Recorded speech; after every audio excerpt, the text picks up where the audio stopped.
देखिए प्रिय किसान भाइयों, प्रिय दर्शकों, आज हम जनपद बाराबंकी के मुख्य पशु चिकित्सा अधिकारी डॉक्टर अतुल कुमार अवस्थी के पास बैठे हुए हैं। और चूंकि पशुपालक भाई जो हमारे किसान भाई पशुपालन करते हैं, इनके लिए पशुओं से बहुत बड़ी आमदनी होती है। और ये उनकी कैसे देखभाल करें, कौन कौन सी बीमारियां हैं जिनसे पशुओं को नुकसान हो सकता है, बीमार हो सकते हैं, इन सारी बातों में खुरपका मुहपका एक बहुत गंभीर समस्या आती है, जिसका निदान कैसे किया जाए और पशुपालक भाई हमारे कैसे इस संबंध में अपने पशुओं को इस बीमारी से बचाएं। इस संबंध में डॉक्टर साहब हमारे बीच में है, अवस्थी जी, अतुल कुमार अवस्थी जी, ये आपको बताएंगे पूरी जानकारी। सीबीओ साहब, मुख्य पशु चिकित्सा अधिकारी बाराबंकी। धन्यवाद। किसान भाइयों नमस्कार।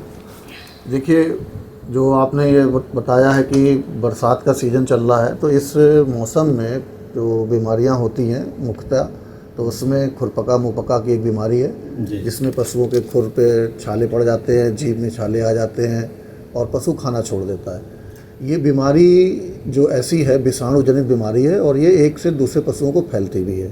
तो इसके लिए क्या करना होता है हमको कि इसका एक टीका आता है, तो वो टीका लगाया जाए और राष्ट्रीय पशु रोग नियंत्रण कार्यक्रम के अंतर्गत निःशुल्क जो है टीकाकरण किया जाता है। तो देखिए किसान भाइयों, डॉक्टर साहब ने बताया हमारी समझ से पूरे उत्तर प्रदेश की व्यवस्था होगी, जनपद बाराबंकी में टीकाकरण निःशुल्क होगा पशुपालकों। हाँ, ये पूरे उत्तर प्रदेश में बल्कि पूरे भारत में ही निःशुल्क लगाया जाता है टीका।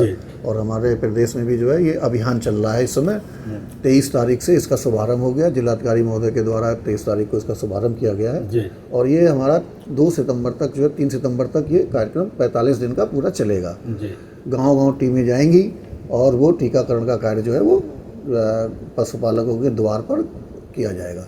इसमें जो गौवंशी और महिषवंशी पशु जो है उनके सबके जो है टीका जो है लगाना 100% टीका लगाया जाएगा।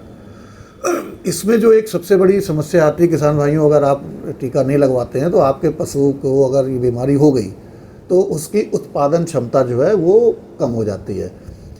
पशु की मृत्यु तो नहीं होती है इस बीमारी में, लेकिन उसकी उत्पादन क्षमता कम हो जाएगी और हफ्ते से 10 दिन लग जाएगा। आपका पशु जो है चारा नहीं खाएगा, फिर चारा नहीं खाएगा तो दूध भी नहीं देगा। तो इस प्रकार से जो है ये विषाणु जनित रोग जो है आपके पशुओं की दुग्ध उत्पादन को प्रभावित करता है। जी, ये टीका एक ही सीजन के लिए काम करता है या? हाँ, ये टीका जो है साल में 2 बार लगाया जाता है और 6 महीने तक की जो है इसकी इम्यूनिटी रहती है। और हर 6 महीने के बाद जो है फिर से जो है ये निःशुल्क टीकाकरण अभियान चलाया जाएगा। उसमें जो है सारे पशुओं को जो है टीकाकरण फिर से लगाया जाता है। इसी के साथ ही साथ मैं ये भी किसान भाइयों को बताना चाहूँगा कि इस समय एक जो सबसे ज़्यादा ध्यान देने वाली बात होती है चरी की विषाक्तता।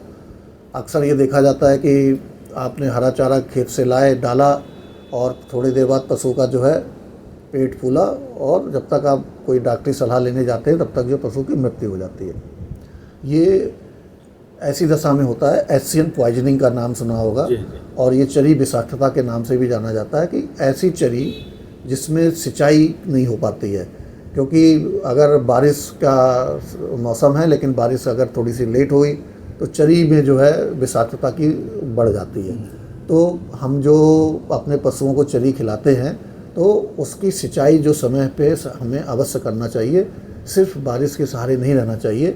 और जो ऐसी चरी हो जो कि मुरझा गई हो, बारिश के अभाव में सूख रही है, वो कतई भी हमें अपने पशुओं को नहीं खिलानी चाहिए। डॉक्टर साहब, ये जो खुरपका मुहपका का टीका है ये किस आयु वर्ग के पशुओं को लगता है या आयु का कोई प्रतिबंध नहीं है? हाँ। और अगर गाय या भैंस हमारी गाभिन है, गर्भधारण किए हुए, तब लगेगा या नहीं लगेगा? हाँ, नहीं, बिल्कुल सही बात आपने ये पूछी है।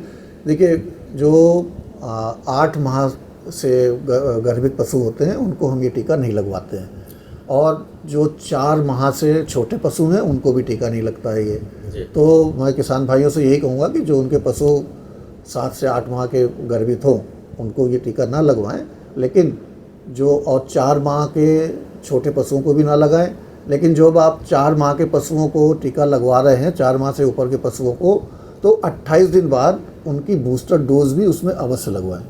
दोबारा 28 दिन बाद टीका फिर लगवा लें। हाँ, तो इसके लिए जो है अपने पशु चिकित्सक से संपर्क में रहें और वैसे तो सारे पशु चिकित्सकों को, सभी टीमों को ये बताया गया है कि जो उनसे डेली रिपोर्टिंग भी होती है कि अगर ऐसे पशु जहाँ कहीं भी होते हैं कि जिनको प्रथम बार टीका लग रहा है तो उनको 28वें दिन पे बूस्टर डोज जो है अवश्य दी जाए, और वो दी भी जाती है। अगर फिर भी कहीं कोई ऐसी बात आती है कि आपको लग रहा है कि ये चूक हो रही है, नहीं पहुंच पा रहे हैं, तो आप निकटतम पशु चिकित्सालय से संपर्क करें। जी जी। दूसरा ये कि जो चूँकि संक्रामक बीमारी है डॉक्टर साहब, संक्रामक बीमारी है, हाँ, तो हम अपने पशुओं को कैसे, बीमार पशुओं को और स्वस्थ पशुओं को कैसे प्रबंधन करें जिससे स्वस्थ पशुओं में फैलने न पाए? हाँ, बिल्कुल।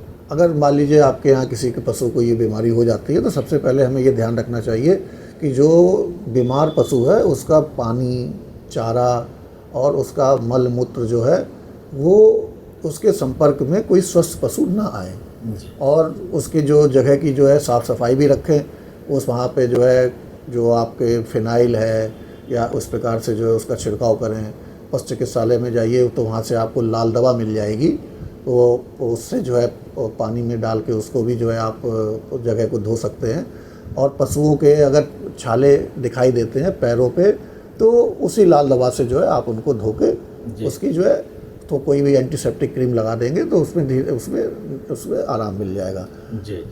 तो पशुपालक भाइयों, ये सारी सुझाव रहे खुरपका मुंहपका से बचाव के। आप अपने निकट के पशु चिकित्सालय में पशु चिकित्सा अधिकारी से संपर्क करें और बहुत सी जानकारी प्राप्त करें। बीमार पशुओं को अलग अलग रखें, एक बाल्टी में एक नाद में चारा पानी न दें जिससे ये बीमारी फैले ना, और आप भी, आपका आर्थिक नुकसान न हो, आपका पशु स्वस्थ रहे।